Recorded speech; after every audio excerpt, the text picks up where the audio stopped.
Ikinuwento ni Barnabas sa kanila kung paano nakita ni Saulo ang Panginoong Hesus. Sabi ka doon sa daan kung ano ang sinasabi nito, kung ano ang sinabi nito sa kanya. At sinabi niya ang katapangan ni Saulo sa pangangaral tungkol kay Jesus doon sa Damascus. Meaning, si Paul po nung after niya ma-born again, after niya mag-ER, naging consistent siya. Ano po? Kaya nung nakita ng mga leadership na consistent si Paul, ano po? Na-encourage si Barnabas na sinama siya, pinakalala sa leadership. Take note po, ano po? Your consistency today becomes someone else's encouragement for tomorrow. Ano po? Yung si Paul nakita ng mga kapwa niya mananampalataya, ng mga dating inuusip niya. Nakita nila yung umuusip sa kanila, kakampinan nila ngayon. Na-encourage yung mga new leadership. Ano po? Kasi bakit? Si Paul po kasi malaking pangalan ni Paul ng araw. Ganun po, kilala po si Paul. Kaya nga, kapag consistent ang faithfulness mo, parang ang ilaw na tuloy-tuloy na nagliliwanag, kaya mas marami kayong tao na tutulungan makakita sa madilim na mundo ito. Amen. Kaya nga si Paul nung nakita ng mga tao, yung consistency ni Paul, ano po, sa paglilingkod sa ating Diyos, ang daming tao nakakilala sa Panginoon. Kahit yung mga dating hindi naniniwala sa ating Diyos, naniwala. Dahil nakita nila si Paul. Ano po, kaya nga kapag consistent ang faithfulness mo, parang ang ilaw na tuloy-tuloy na nagliliwanag, kaya mas maraming tao matutulungan makakita. Ano po, sa madilim ng mundo ito. Ano po, yun po yun yung buhay po natin. Kapag consistent yung buhay natin, binago ka ng Panginoon, tuloy-tuloy yung pagbabago mo sa ating Diyos, yung iyong asawa, yung iyong mga anak, sasama yan sa'yo. Yung mga kaibigan mo, sasama yan sa'yo. Kaya nga, maaari natin sabihin that faithfulness is the fuel of spiritual momentum. Amen. Yun po yun. Yung faithfulness, hindi po sapat ang strong start. Kailangan tuloy-tuloy. Oo nga, na nag-iiyan ka. Pero kapag hindi ka tuloy-tuloy sa iyong journey, masisira pa yung momentum. Mawawala yung momentum. Pakisabi nga sa katabi, nag-i-gear ka na ba? Dapat? Sige, tuloy-tuloy. Dapat? Tuloy-tuloy? Upang magamit tayo ng glory. Yung po yun, ano po? Oo nga, nag-i-gear tayo. Ang dami natin, halos lahat tayo nag-i-gear Pero, after i-gear, what's next? Tapos na naman ako nag-i-gear, pastor Hindi mo na makita sa church. Kung hindi mo itutuloy yung journey, paano tayo makagamit ng ating Diyos? Kasi bakit yung journey natin, yung School of Leaders 1, School of Leaders 2, yung po yung ginagamit ng Diyos upang magkaugat po tayo spiritually. Kasi bakit kailangan mo ma-equip? Amen. Kaya sasabihin ng iba, hindi ko alam kung ano gagawin ko yung purpose ng SOL1. Tuturuan po tayo kung paano po tayo na-equip, kung ano po gagawin natin kung magamit po tayo ng ating Diyos. Ano po? Like Paul, when we say faithfulness and obedience, courage and consistency, God sustain and multiply the impact of our life. Yung po yun, ano po? Kaya nga ho, yung faithful obedience, yung courage, yung consistency na pagpapatuloy natin, ano po? Sabi nga nun, God sustain and multiply the impact of our life. Makikilala tayo. Si Paul, nung naborn again siya, tuloy-tuloy siya yung journey niya. Sabi niya, ginamit siya agad ng Lord. Yung pinagtaguloy niya, i-electric agad siya ng gospel. Ano po? Kaya, hindi lang sapat na na-receive natin ang power ng Holy Spirit. Kasi during EGR, na-receive natin ang Holy Spirit. Tama po ba? Yun po Kaya nga, hindi lang sapat na na-receive natin ang power ng Holy Spirit sa encounter. Kailangan may consistent faithfulness para magpatuloy ang galaw ng Diyos sa buhay natin. Amen. Dapat, pagkatapos ng EGR, consistent tayo sa pag-attend ng ating SOL po. Holy Spirit gives power, tandaan po natin, but faithfulness keep that power flowing. Oo, na-receive natin ang Holy Spirit, Pero dapat maging faithful tayo sa pagsunod sa Diyos. Amen. Yun po yung gusto ng leadership na matutunan po natin, na maranasan natin. Ito po.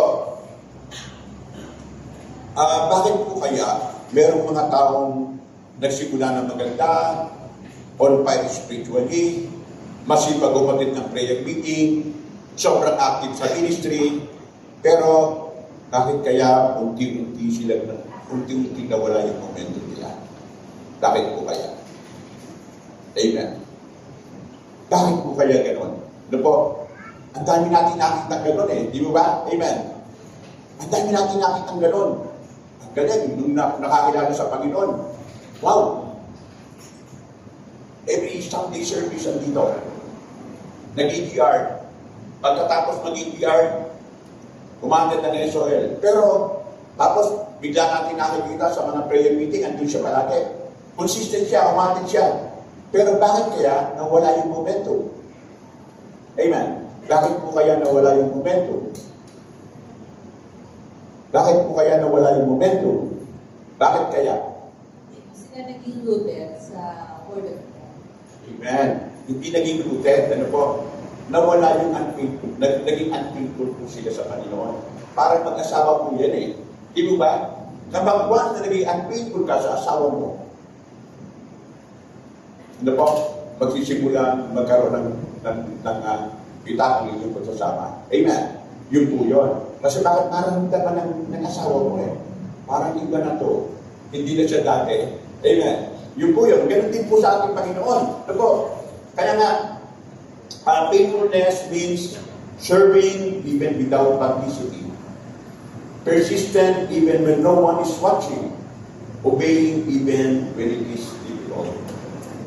Yun po yung ibig sabihin. Parang sinasabi po sa buhay natin, tayo po bilang Kristiyano, ang sarap ng maging Kristiyano. Amen. Pero darating po yung problema. Darating po yung, kasi wala naman accepted Lahat po ng tao dadaan sa problema. Lahat po tayo dumadaan sa bagyo, right? Kaya maganda yung bahay mo, kaya mahirap ka, kaya mayaman ka, kaya ang pinag-aralan mo kaya engineer ka, kaya architect ka, high school graduation ka lang, o elementary, di ba? Dadaan tayo lang sa bagyo, right? Yun din po ang mararanasan ng isang Kristiyano. Lahat tayo ay dadaan sa problema, sa suliranin. Ano po? Pero napakahalaga ng serving without publicity. Persistent even no one is watching. Obeying even when it is difficult. Amen. Napakahalaga po nun Parang yung air conditioning unit natin. Amen. Meron tayong air conditioning unit natin dito, di ba? Pero kung hindi natin siya consistently bubuksan, may hangin po ba? Lalamig po ba lugar? Hindi po. Kailangan consistent tayong bubuksan siya every Sunday. Ano po? Kaya umaga pa lang, itotodo natin yung lakas para maipon yung lamig. Then maya-maya magbabawas tayo. Kasi bakit hindi na kayo? Ano po? Yun po yung ganun po yun. Ano po? Kaya nga, ganun din po sa atin. Yung power po ng Holy Spirit, available po yan. But faithfulness activates you daily. Amen. Na-receive natin ang Holy Spirit, na-born again tayo, nakilala na natin ang Panginoon. But, we must be faithful. Kaya maging tapat tayo sa ating Panginoon. Manatili tayong tapat sa ating paglilingkod. May nakakakita man o wala. Amen. Yun po yun. In summary po, pwede kong sabihin, faithfulness keep the church moving forward in God's power. Amen. Faithfulness keep the church moving forward in God's power. Kapag nakikita po yung tayo po, let's say, nakikita po ng ibang tao sa labas, yung very active tayo sa pag-attend ng Sunday service, pag-attend ng prayer meeting, alam niyo po yung sabihin ng mga tao sa labas, anong meron dyan sa church na yan? Bakit palagi pumapasok na tao? Amen. Lahat po sila ma-attract. Then kapag nakita nagbabago yung buhay natin, dati kang humihigit na adik, pero ngayon hindi na.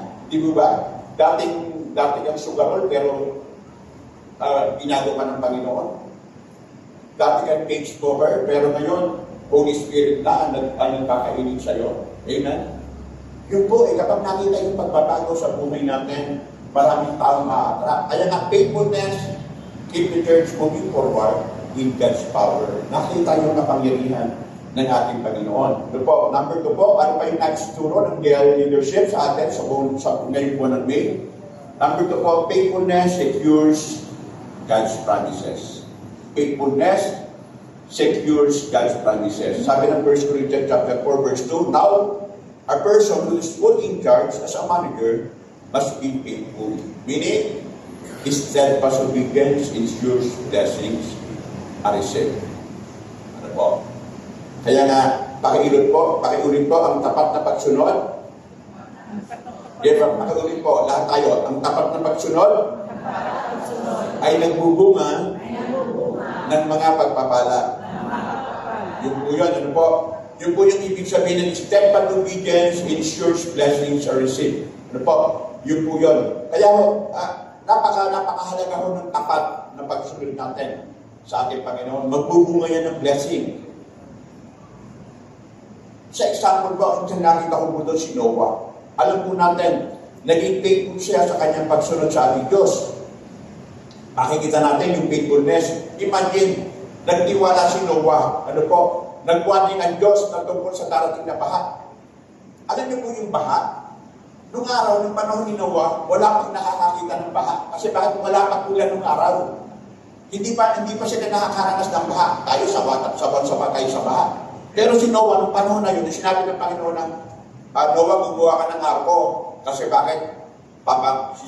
Gugunawin ko ang mundo sa pamamagitan ng baha. Iniisip ni Noah, ano ba yung baha? Wala po yun siya. Pero, alam niyo po si Noah, sumunod siya sa Panginoon. How? Paano siya naging faithful? Imagine, ginawa niya yung ark for 120 years. Imagine. Grabe. Kaya si Noah, alam niyo po, iniinsulto siya ng kanyang mga kapitbahay.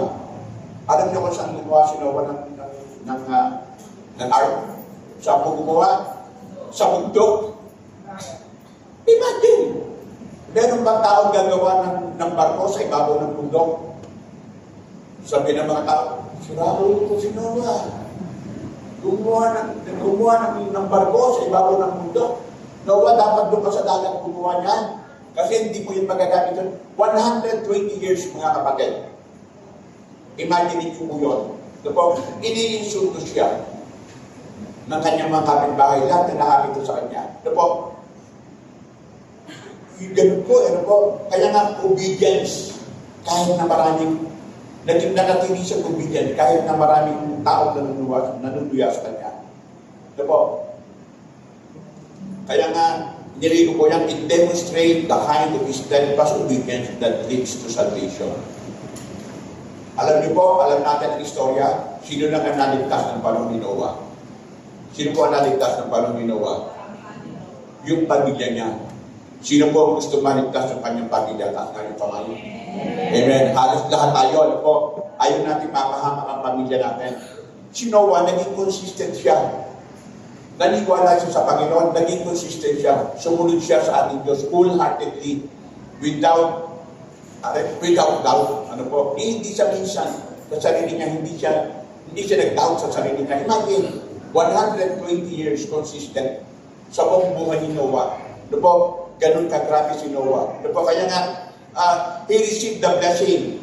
God saved Noah and his family from destructions of the earth by establishing a new covenant with them. Alam natin, si Noah, ang pamilya ni Noah, nung ginunaw ng mundo, yung lahi ni Adan yun, right?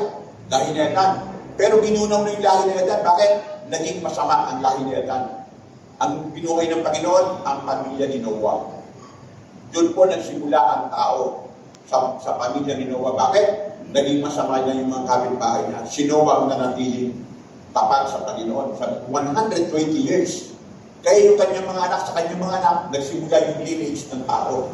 Doon po yun. Kaya nga, grabe ho. Yung ginamit ng Panginoon si Noah, iniligtas yung kanyang buong pamilya. Yung buong pamilya niya nagsimula ang lahi ng tao. Amen. Yun po yun. Sino pa po yung nakikita natin na halimbawa ng faithful? Si Joseph. Alam po natin si Joseph, kilala natin dyan. Faithful in adversity, even when life is unfair. Ano po? Sabi ng Genesis chapter 29, 20 to 23, 40 to 1 to 23, alam natin lahat ng istorya. Amen. Pinakulong siya ng kanyang mga kapatid. Ano po? At ipinagbili siya ng kanyang mga kapatid.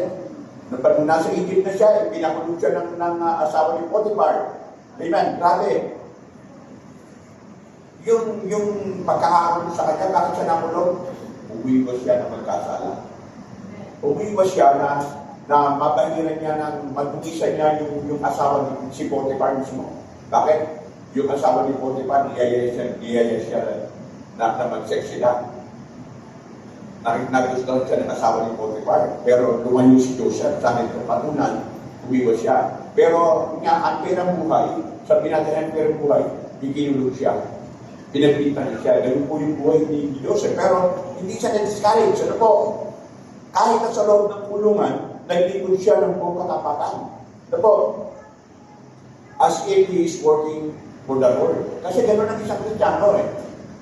Kahit na unfair ang buhay sa iyo, papatunayan mo pa rin ang Kristiyano ba? Amen. Ipapakita mo pa rin ang Kristiyano ka. Kaya ito po yung sinasabi ng aklat ng Colossians, chapter 3, verse 23. Sabi niya, work willingly at whatever you do as though you were working for the Lord rather than people. Kaya nga kahit na tayong mga Kristiyano na nagtatrabaho, di mo ba? Yung sasabihin ng mga tao, tama niya. Hindi, huwag ka mag-succeed. Minsan, ganun po sa trabaho, di ba? Parang, ano ka ba? May-ari ka ba ng kumpanya? Ganun po yan eh. Pero, kasi bakit? Kaya hindi nakakakita, wala. Diretso pa sa pagtatrabaho. Bakit? Nagtatrabaho pa para sa Panginoon. Amen. Yun po yun. Sabi nga na ng verse 24, remember that the Lord will give you an inheritance as your reward, and that the master you are serving is Christ. Ganun po eh. Kasi bakit hindi naman tayo sasabihin na sip-sip ka sa manager? Hindi. Sip-sip ka sa ating Panginoon. Amen. Bakit? May reward kayo. Yun ang pag-aaral niyo sa atin eh. Kung sabi niya gano'n, sabi niya, your inheritance as a reward, and that the master you are serving is Christ. Ganun po eh. Kaya nga, take note ano po, God's promises are not cancelled by delays or injustice. Nakita po natin yan kay Joseph, ano po, na natiling faithful si Joseph sa kabila ng pagtataksil ng kanyang mga kapatid, sa kabila ng pagkaalipin, ano po, sa kabila ng pagkaalipin at pagkabilanggo dahil sa maligtang. Pero dahil sabi ng Bible, ganun pa man, nanatili siyang tapat, nanatili yung kanyang integridad, ano po, nanatili yung kanyang pananampalataya, nanatili yung kanyang obedience sa ating Diyos. Ganun po ang isang Kristiyano, ano po. Sabi ng Genesis 41, verse 38 to 44, when God elevated Joseph to become second in command in Egypt. Naranasan niya yung promises ng Lord. Kasi bakit? Alam natin ang istorya na nagiging si Joseph, ano po, ang paligid ni Joseph, nuyo po sa kanya yung kanyang mga kapatid, yung dalawa niyang kapatid, pati yung kanyang mga nanay niya at tatay niya. Kaya pinagilitan siya ng mga kapatid niya. Ano? Sabi gano'n. Ikaw yung gusto, nuyo ko kami sa'yo. Galit sa kanya yung mga kapatid niya. Pero, nakita po natin nangyari yung tragedy na yun sa buhay ni Joseph. Ano po? Sabi gano'n, when God elevated Joseph to become second in command in Egypt. Kasi bakit? Nagkaroon ng tagutom sa Egypt. Ano po? Nagkaroon ng tagutom sa buong Canaan, sa lugar na yun. Ano po? Yung pamilya ni Joseph, nagkahanap ng pagkain, doon na sila makakakita sa Egypt. Ano po? Alam natin, dahil kay Joseph, naligtas ang kanyang buong pamilya. Ano po? Kaya natupad yung prophecy na yun kay Joseph. Although, naranasan niyang naging second in command in Egypt, he remained humble, wise, and God-centered. Ano po? Nanatili siya sa paglilingkod sa ating Panginoon. Ano po magandang aral na itinuturo sa atin? Ngayong bago ito. Faithfulness prepares you for fulfillment. Amen. Yung pagiging tapat natin sa ating Diyos, sabi niya, inihahanda tayo sa katagumpayan natin sa buhay natin. Ano man yung pangarap na meron ka, ano man yung vision na binigay sa'yo ng Diyos, nung nakilala mo siya, inihahanda mo yung Diyos kapag nanatili tayo tapat sa Kanya. Amen. Pero kahit na ano yung pinahako sa'yo ng Diyos, at binaliwala mo yun, ano man yung pangako sa'yo ng Diyos, hindi mangyayari. Amen. Or mangyayari man, it will be delayed. Ganun po eh. Kasi yung calling ng Diyos, sabi nga, ang calling natin sa ating Panginoon, hindi siya revocable. Yung pagtawag sa atin ng Panginoon, yung pangako sa atin ng Diyos, mananatili yun. Pero, nasa sa atin po yun kung mapapadali o mapapabilis. Amen. Ganun po yun. Kapag nanatili kang faithful, pararanasan mo po yun. Kaya nga, faithfulness prepares you for fulfillment. Parang training din po yan. Amen. Parang training. Kung faithful ka sa pag-attend ng practice, ready ka sa actual service. Amen. Kapag faithful ka, sa worship team, di mo ba, Sister Aurora, kapag faithful sila sa pag-attend ng practices natin, ready ka kinabukasan sa service po. Yun po yun. Kaya nga, if you are faithful like Joseph, you will not just receive the promise, you will be prepared to handle it. Amen. Maraming tao na promote pero hindi sila handa eh. Pero si Joseph, yung promotion niya, yung nangyari yung promotion kay Joseph, very much ready siya. Kaya niya gawin. Ano po? Kaya nga, tandaan po natin, hindi automatic ang promises ng Lord. They are entrusted, not just given. Amen. Yung promise ng Panginoon sa atin, ipinagkakatiwala yan. Ano po? Hindi lang basta ibinibigay. Ano po? Iba ko yung pinagkakatiwala eh. Ano po? Yung pagka pinagkatiwala sa'yo, meaning may inaasahan sa'yo, Diyos. Ano po? Ganun po yun. Kaya nga, God is not just looking for a gifted people, He is looking for faithful people. Amen. Kaya nga yung gift natin, yung talento natin, baliwala yan, mga kapatid. Kahit yung katalinuhan natin, baliwala yan sa Diyos. Sabi nga ng Panginoon, basura eh. Yung katalinuhan ng mundo, basura sa Panginoon. Bakit? Kahit naman ng Lord, i-equip tayo. Kaya yung Diyos na baguhin tayo. Tandaan po natin, maraming may calling, ba't hindi lahat umaabot sa fulfillment? Why? Bakit? Kasi sa journey, sa pagtinigod natin, sabi ko sa'yo, kanina sabi ko sa inyo, may delay. Amen. Sa journey, may testing. Ano po? Sa journey, may waiting season. Hindi po bigla eh. Kaya nga dito nasusukat yung faithfulness eh. Ano po? Hindi yung napangakuhan tayo ng Lord na magiging leader ka. Magiging leaders of leaders ka. Amen. Leaders of multitude. Yun po yung mga promises sa atin eh, ng Panginoon. Pero matutupad yun kapag naging faithful tayo sa ating Panginoon. Kaya nga, breakthrough faithfulness means obedient ka pa rin kahit wala ka pang nakikita ng result. Amen. Yun po yung faithfulness. Ginagawa mo pa rin yung katungkulan mo bilang isang mananampalataya. Or mananatili ka pa rin trusting kahit hindi klaro sa mata mo ang outcome. Kahit hindi pa nakikita yung resulta, hindi pa nakikita yung mangyayari. Pero nagtitiwala ka sa Panginoon. O mag-i-stay ka pa rin sa gawain ng Diyos kahit minsan gusto mo nang sumuko. Amen. Alam mo po yun. Bilang manggagawa, minsan akala ko ba ganito? Akala ko ba Lord? Akala ko ba Lord? Yun po eh. Pero pag faithful ka, mananatili ka. Hanggat hindi pa nakikita yung result ng Lord sa'yo. Ano po? Parang ano po yan eh. Parang ATM po natin. Amen. Di ba yung ATM natin, alam natin kapag katapusan na, insya sa katapusan, may laman na. Tama po ba? Amen. Hindi lang sumasagot, Pastor, hindi ko alam yung ATM eh. Hindi ba lang may ATM? Di ba sa mga may ATM, kapag alam mo katapusan na, may laman na yun. Amen. Pero kailangan, pagka nakita pa yung ATM mo, andun na pa yung pera mo agad. Amen o amen? Kailangan pag yung ATM mo, kailangan mo isaksak sa machine. Kaya nga mag-pindot. Di ba ba? Kailangan mo i-process para lumabas yung pera mo. Ganun po yun. Di ba? Kaya nga, ganun din po sa Diyos. Ganun din po sa ating Panginoon. Faithfulness is the process that unlocks the promises.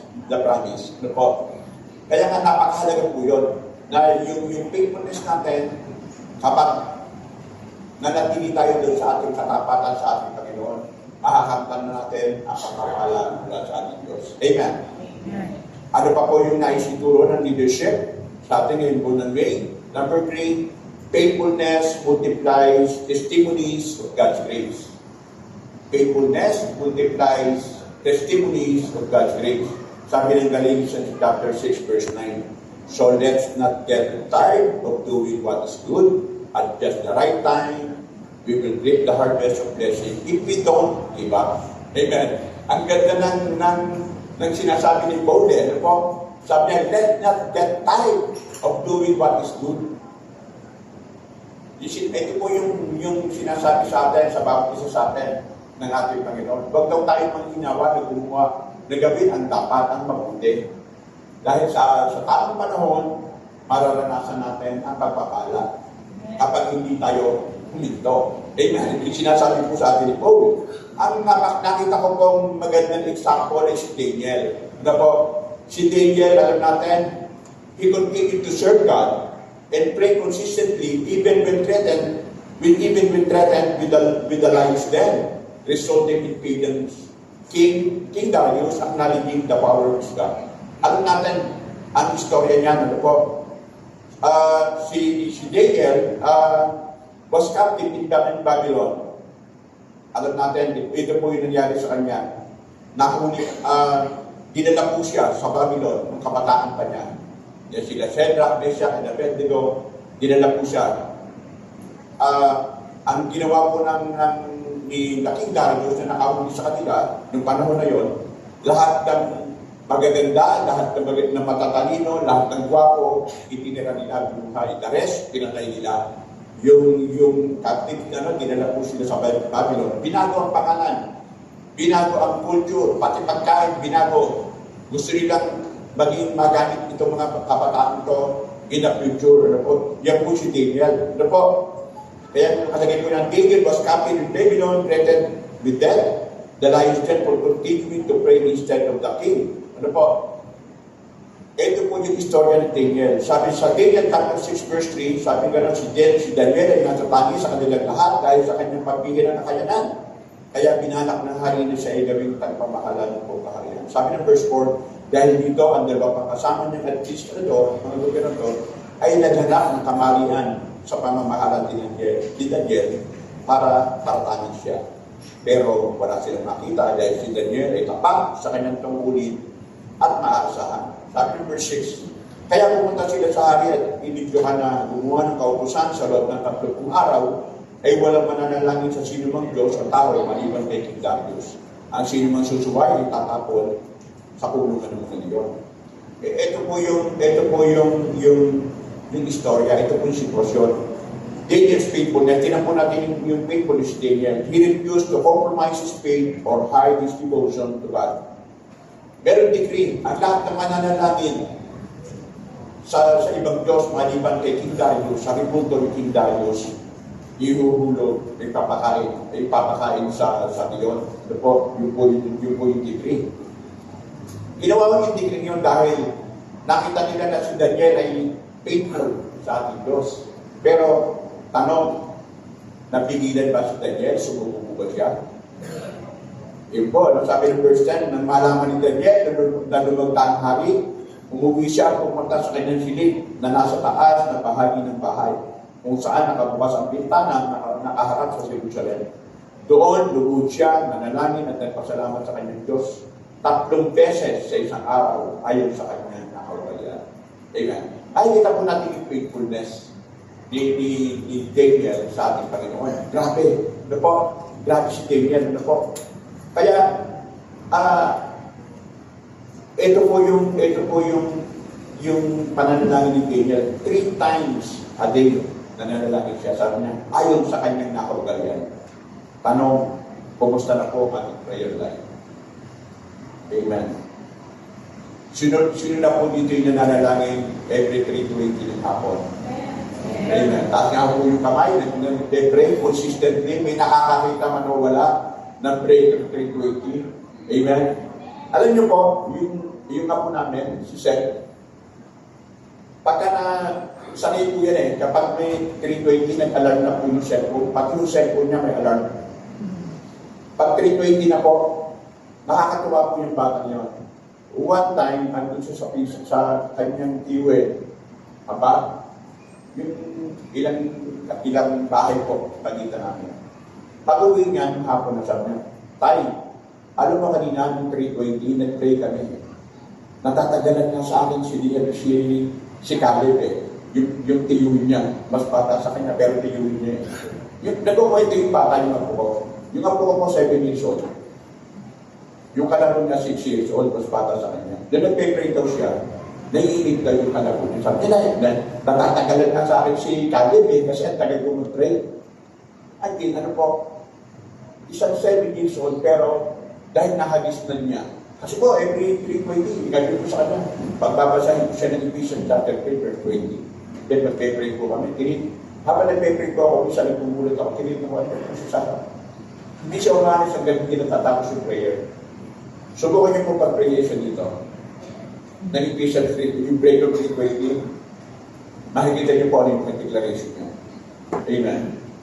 Kaya sabi ko, kaya ngayon tanong ko po kamusta na po yung ating prayer life? Amen. Alam niyo po, nakita ko po yung kagandahan ng break of 320. Imagine, every day, alas 3:20 ng hapon, ipag-pray mo yung breakthrough ng pamilya mo. Amen. Ano man yung nararanasan ng pamilya mo na problema ng pamilya nyo, declare it. Kaya na breakthrough 320. I-declare nyo yun, Lord, I declare. Magkakatrabaho ang aking anak. I declare, makakagraduate ang aking anak. I declare, gagaling ang aking anak. Yun po yung ibig sabihin nun I declare, mananagal ang aming pamilya. Yun po yun. Hindi naman po kailangan mahaba Paling declaration po yun. Ano po? That is prayer. Kaya nga napakahalaga po yung tinutulong sa atin ng ating leadership. Yung breakthrough 320. Ano po?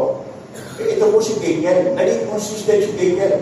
Sabi ni Meron, imagine, si Daniel po, kapag nahuli si Daniel, papatayin siya, ipapahanin siya sa leon. Pero alam niyo po, sabi ng Bible, nanatili. Sabi niya, 3 beses sa araw ayon sa kanyang pakawagayan. Hindi tumigil si Daniel. Amen. Nagpatuloy siya sa kanyang breakthrough 320. Amen. Yun po yun. Kaya nga, sabi ng verse 16, kaya inutos ni Hari na huliin si Daniel at iulong sa kulungan ng mga leon. Sinabi ng Hari kay Daniel, iligtas ka naman ng iyong Diyos na patuloy mong pinaglilingkuran. Si Daniel po, paborito ng Hari. Pero maraming galing sa kanya, maraming naiinggit. Kaya nga sabi ng Hari sa kanya, iligtas ka naman ng iyong Diyos na patuloy mong pinaglilingkuran.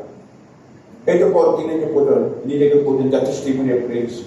God protected Daniel in the lion's den, a testimony that led King Darius to decree that all people should fear the God of Daniel. Dahil sa ginawa ni Daniel, na-born again si King Darius.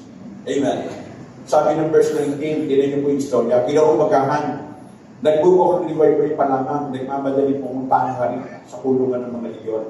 Pagdating niya roon, balungkot siya umawag, Daniel, lingkod ng buhay na Diyos, iniligtas ka ba sa mga leon ng iyong Diyos na patuloy mong pinaglilingkuran? Tingnan niyo po si Daniel, tingnan niyo po si King Darius. Kahit na, kasi nung araw, ang sinabi ng hari, hindi pwedeng bawiin. Ano po, ganun po yung decree ng hari. Kaya na anak niya, kaya na asawa niya. Pag sinabi ng hari, hindi mababawi. Ano po yung puyo. Pero tingnan niyo po, sabi ng verse 21, sumagot si Daniel, mahal na hari, hindi ako sinaktan ng mga leon. Dahil nagpadala ang Diyos ng kanyang mga anghel para hindi ko bibig ng mga leon. Ginawa ito ng Diyos dahil alam niyang matuwid ang aming buhay at wala akong ginawang kasalanan sa inyo. Nang marinig yun ng hari, nagalak siya, nag-utos na kunin si Daniel sa kanyang kulungan. Tingnan niyo po, nang nakawasip na si Daniel, wala silang makita kahit galos man lamang sa kanyang katawan dahil nagtiwala sa Diyos. Amen. That is our God. Yan po ang Diyos na ating pinaglilingkuran. Yan po ang Diyos na ating nakilala. Yan po ang Diyos na ating sinasamba. Ano man ang sitwasyon na meron po tayo, magtiwala lang tayo sa ating Panginoon. Yun po yun eh. Ano po? Kaya nga, napakahalaga yung pangyayari po ito na born again si King Darius. Sabi ng verse 26, ano po? Nagtigri po si King Darius, iniutos ko sa lahat ng tao na nasasakupan ng aking kaharian na matakot at gumanan sa Diyos ni Daniel. Sapagkat siya ang buhay ng Diyos at nagbubuhay magpakilanman. Ang paghahari niya ay walang hanggan at walang makakapagwagsak nito. Take note po. Faithfulness po, ang faithfulness mo ay hindi lang para sa iyo. Ito ay magiging testimony mo. Ito ay magiging testimony ng lahat na makakarinig sa iyo. Yung faithfulness po natin, minsan, alam niyo po, kaya nga nasabi ko one time, di ba? Tayo ang Biblia na binabasa ng iba. Yung pagdilingkod natin sa Panginoon, kung paano tayo sumusunod, hindi mo tayo nag-preach. Unahin kita sa buhay natin, tayo po yung Biblia na binabasa ng iba. Amen. Especially na natin itong pamilya. Yun po yun. Ano po? Kaya nga, minsan, ang trials na ating nararanasan ay hindi hadlang. Kundi ito yung opportunity para maging maganda ang testimony sa paglilingkod sa Diyos. Lahat po tayo dumanas ng trials. Amen. Pero alam niyo po yun, yung trials na ating nararanasan, sa paglilingkod yan, hindi po yan hadlang sa ating paglilingkod. Kundi opportunity para maging maganda ang testimony sa paglilingkod sa Diyos. Noong araw po, noong 2015, pastor na po ako, na na-diagnose ko kung may sakit sa puso. Ang sabi ko sa Panginoon, Lord, paano ako mag-preach? Sinasabi ko, nagpapagaling kayo. Pero ba't ako ngayon may sakit ako sa puso? Alam niyo po yun? Nag-question ako ng gano'n sa Panginoon. Kasi iniisip ko noon, wala akong pera eh. Para alam natin, pag kami, sabi sa akin ng doktor, may para ang puso mo, may dalawang ugat ng puso mo, may para. Pag hindi ka na-operahan, mamamatay ka. Maganda ka ng 2 milyon. Galing ng doktor ko, no? Diba? Imagine. Kaya sabi ko noon, sabi ko sa Panginoon, pray ko sa Lord, paano ako mag-preach na nagpapagaling kayo? Kung ako mismo ang pastor na nag-preach, ay may sakit. Di mo ba? Pero alam po natin, kapag nanatili tayong tapat sa ating Diyos, natinig po sa ating Diyos, siya po yung magpapagaling sa atin. Amen. Amen. Palapakan po natin ang ating Diyos. Hindi ba ito po ito ang makahuli? Ito po si Daniel, ito po si Daniel, na alam po natin, kaya po yung maaaring sabihin natin, faithfulness transforms trials into divine testimonies. Yung katapatan natin, nakikita po natin yan. Yung testimony natin, ako, nung pinagalingan ko ng Lord, yung po yun eh. Kaya sabi ko, pwede kong sabihin po ngayon na ang Diyos natin ang provider, ang Diyos natin ang healer. Bakit? Ginawa niya po sa buhay ko eh. Kaya nga, faithfulness transforms trials into divine testimonies. Na ngayon, pwede kong sigaw sa buong mundo. Kaya ako, paulit-ulit po yung testimony ko kung paano po ako pinagaling ng Diyos, kung paano po nag-provide ng Diyos sa aming pamilya. Imagine, wala kami pabayad sa ospital. Maganda ka ng 2 milyon kung di mamamatay ka. 2015. Ngayon po ay 2026. Buhay pa po ikikiton. Amen. Palapakan po natin ang ating Panginoon. Tingnan niyo po kapag nanitapat tayo sa Panginoon. Kahit si Daniel, sabi ng Daniel 6 verse 28, naging maulad ang buhay ni Daniel sa panahon ng paghahari ni Darius at sa panahon ng paghahari ni Cyrus na dari Persia. Dahil naging faithful si Daniel sa kanyang paglilingkod sa Diyos. Take note, wala po sila sa Israel. Nasa ibang bansa sila. Take note, bilanggo po sila doon. Pero sabi ng Bible, pinaulad ang buhay ni Daniel sa panahon ng paghahari ni Darius.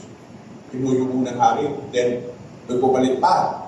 Namatay na si King Darius, buhay pa si Daniel, sabi niya, at sa panahon ng paghahari ni Cyrus na taga-Persia. Ganun po ang Diyos patnubayan ang tapat sa Kanya. Tapat na naglilingkod sa Kanya. Take note din po, hindi po lahat ng trials ay nagiging divine testimony. Yun lang po mga nanatiling faithful sa gitna ng trials. Amen. Kaya pakatanungin nyo, basta paano po yun na hindi lahat ng testimony dapat yung faithful lang sa gitna ng trials. Kapag nanatili ang faithfulness mo sa Lord, itatransform niya ang pain na nararanasan mo into His purpose. Oo, mararanasan mo yung hirap, mararanasan mo yung problema, pero itatransform niya po yun in goodness. Aayusin ng Panginoon. Then, kaya nga, our faithfulness to the Lord will transform pain into purpose. Yung mga oras na na-delay sa buhay mo, yung delay na nangyayari sa buhay mo, gumagawa ang Diyos, inaayos niya into God's timing. Kaya nga, delay into divine timing. Parang yung sinasabi ng Isaiah, sabi ng Panginoon, di ba, my thoughts are not your thoughts, my ways are not your ways. Kaya minsan nagtatanong tayo, Lord, bakit gano'n? Bakit gano'n? Bakit nararanasan ko to? Sabi ng Panginoon sa akin, ang aking isipan ay hindi mo isipan. Sabi ng ating Panginoon, ang pamamaraan ko ay hindi yung pamamaraan. Yung po yun eh.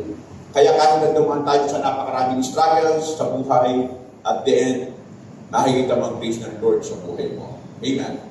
Kaya nga struggles into story of grace. Yun po yun. Diba? Kaya, kung titigil ka sa gitna ng laban, your story will end in pain. Amen. Yun po yung gusto ko sabihin sa bawat isa. Kung titigil ka sa gitna ng laban, your story will end in pain. Pero kung magpapatuloy ka, your story will surely end in victory. Amen. Sabi ng Matthew 28, verse 20, I am with you always to the very end of the age. Kapag nanatili tayo sa Panginoon, sabi niya, hindi kita iiwan, hindi kita papabayaan. Yung po mga Diyos na po. Alam, yun po eh. Kaya alam niyo ba, pagka sinabi natin faithfulness, Pastor, ang hirap maging faithful eh, kasi parang kailangan mo magtiis, kailangan mo magpagtiisan yung hirap. Pero alam niyo po yung diamonds. Amen? Sino po gusto ng diamonds? Lahat tayo gusto natin ng diamond, di ba? Bakit? Ang mahal yan eh.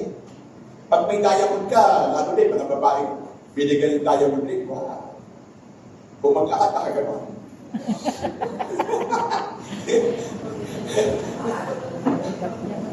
Huwag dito sa Pilipinas, huwag sa Divisoria, mawawala ka ng kamay.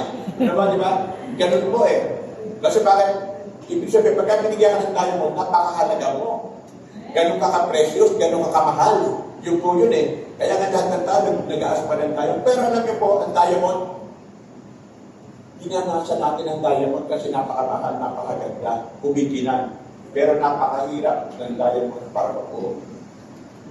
Sabi nung illustration na nabasa ko, sabi niya, ang diamond daw ay nasa 600 kilometers sa ilalim ng lupa. At nabubuo sa pamamagitan ng sobrang init at sobrang sikip. Kinukompress siya at sobrang init. Alam niyo po yung isa nakaranas tayo, sumakay ka sa bus na siksikan. Di ba? Tapos hindi aircon. Pagka aircon, okay lang. Kahit siksikan. Pero pagka hindi aircon, lalo na sa panahon natin yun. Di ba? Yung gusto mo naging ulang ko ng tabi mo dahil yung pawis na, nakapawis mo, magkasama na. Di ba? Yun po yun. Ang hirap di ba? Nakasakay ang umantay sa LRT, tapos sira yung aircon. Talaga naman, gusto ko lang bumaba eh. Ganun po ang daya mo. Ganun po siya. Ganun din po sa ating Panginoon. Ganun po. Kaya nga, ganun din po sa buhay natin. Dinilo po yan, your pressure today can become your testimony tomorrow. If you remain faithful. Amen. Your pressure today, anong man ang nararanasan mo ngayon? Gaano kabigat ang nararanasan mo ngayon? Gaano kahirap ang nararanasan mo ngayon? Magiging testimony mo yan, magandang testimony mo yan kapag nanatili lang tapat sa ating Panginoon. Amen. In my conclusion po, breakthrough faithfulness is not about being perfect. It's about being consistent. Amen. Hindi ka man pinakamagaling, hindi ka man pinaka-talented, pero kung ikaw naman ay faithful, God will use you powerfully. Amen. Amen. Napatunayan ko po yan sa buhay ko. Si pastor ko, hindi po ako magaling. Sinasabi ko po palagi sa sarili ko, sana gano'n ako kami, sana gano'n ako magaling ng praise. Sana gano'n ako. Pero alam niyo po, isang bagay lang, obedient. Faithfulness sa Lord, submissive sa leaders. Kaya ko po, bibigyan din pamantayan ko, kahit yung prayer ko sa buhay ko, Lord, mag-isa pa po ng mga workers na obedient, submissive, at faithful sa iyo. Yung faithfulness po, dapat po sa Diyos yung ibinibigay. Hindi naman po sa tao. Although, ibinibigay din natin sa tao kung ang taong pinaglilingkuran natin ay faithful din. Hindi ba? Faithful din sa Diyos. Pero yung faithfulness, kasi minsan, yung faithfulness natin sa tao, minsan mabibigo tayo. Kasi sinusundan pala natin, hindi naman pala tapat. Pero ang Diyos, mananatili siyang tapat, kahit hindi tayo tapat. Amen. Kasi minsan ang tao, nauubusan tayo ng katapatan eh. Kapag dumating na tayo sa pagsubok, dumating na tayo sa kapso, dumating na tayo minsan sa kahirapan. Pero ang Diyos, mananatili siyang tapat, no matter what it was. Mananatili siyang tapat, mananatili sa pagmamahal sa bawat isa sa atin. Tumayo tayo.